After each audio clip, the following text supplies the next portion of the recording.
Engine নষ্ট, সেখানে যত মূল্যবান তেল দেখ, ওটা কোনো লাভ আছে? লাভ নাই। আমাদের মামুন আজকে লিখেছে। তো এভাবে মানে বুঝাতে হবে, ইমান আমল বুঝাতে হবে, বাতিল থেকে মুক্ত হতে হবে, কলেমার মধ্যে আসতে হবে। ইসলামী বিপ্লবে আসা, কলেমায় আসা, এটা বুঝাতে হবে তাকে। সুন্নি আন্দোলন এটা তো মুসলমান হিসেবে তার পরিপূর্ণ ইসলামের রূপরেখা, তাকে সেটা বুঝাতে হবে। এবং রাজনৈতিক হয়েও ইমানদার হবে না, মানুষ হবে না, বাতিলের রাজনীতি করে হবে না। আর যদি বলে আমি রাজনীতি করি না, সেটাও বাতিল, বাতিলের রাজনীতি করলেও বাতিল। কোন দল করুক না করুক, দলের মতবাদ তার মধ্যে আছে। এজন্য তাকে সত্য বুঝতে হলে, জীবন বুঝতে হলে, মিথ্যা চিনতে হলে, কলেমা বুঝতে হলে, আল্লাহ সাল্লামের হতে হলে, যুগে ইসলামে আসার যে তরিটা, যে দরওয়াজাটা, সেটা only world Sunni movement and world humanity revolution. আর সেই ইউনিভার্সিটির শিক্ষক হচ্ছে আমাদের প্রতিটি জেনুইন বিশ্বস্ত উৎসর্গীকৃত ভাই বোন। সেই ভাই বোনদেরকে দায়িত্ব পালন করতে হবে, করলে হবে।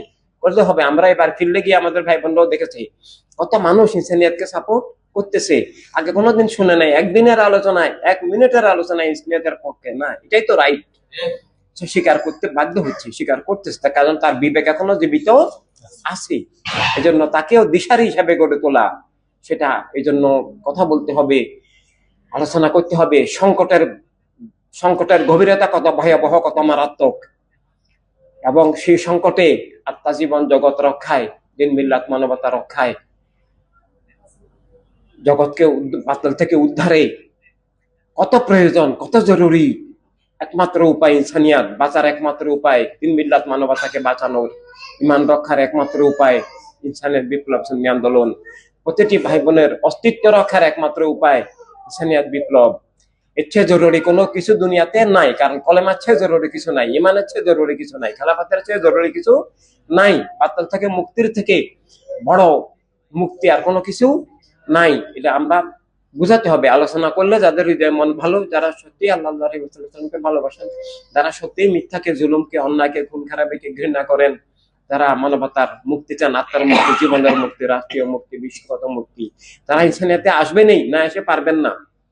কারণ না আসা মানে মিথ্যার মধ্যে, মিথ্যার স্রোতের তোড়ে জাহান্নামের দিকে বেশি চলে যাওয়া, আল্লাহর বন্ধন হারিয়ে ফেলা। তাই আমরা সর্বক্ষণিক গতিশীল থাকতে হবে, সক্রিয় থাকতে হবে, ভাই বোন তৈরি করতে হবে, বৈঠক মিটিং এগিয়ে নিতে হবে, কাজ করতে হবে, বুঝাতে হবে। নিরব নির্বিকার হওয়াটাই বিশ্বাসঘাতকতা, অকর্মণ্য অচল হয়ে যাওয়াটাই বিশ্বাসঘাতকতা, ধ্বংস হয়ে যাওয়া। সেটার জন্য আমরা না হই। আমাদের জীবন যেন প্রেমের মশাল, কারবালার শাহাদাতের পবিত্র রক্ত মোবারকের আমানতের মশাল হিসেবে চির শেষ মুহূর্ত পর্যন্ত গতিশীল থাকে, এবং আমরা যেন বিজয় করতে পারি আমাদের দিনকে, মিল্লাতকে, মানবমণ্ডলকে, সব বাতিলকে পরাজিত করতে পারি। আলহামদুলিল্লাহ, ওয়াসসালাতু ওয়াসসালামু আলা রাসূলিল্লাহ, সাল্লাল্লাহু আলাইহি ওয়াসাল্লাম।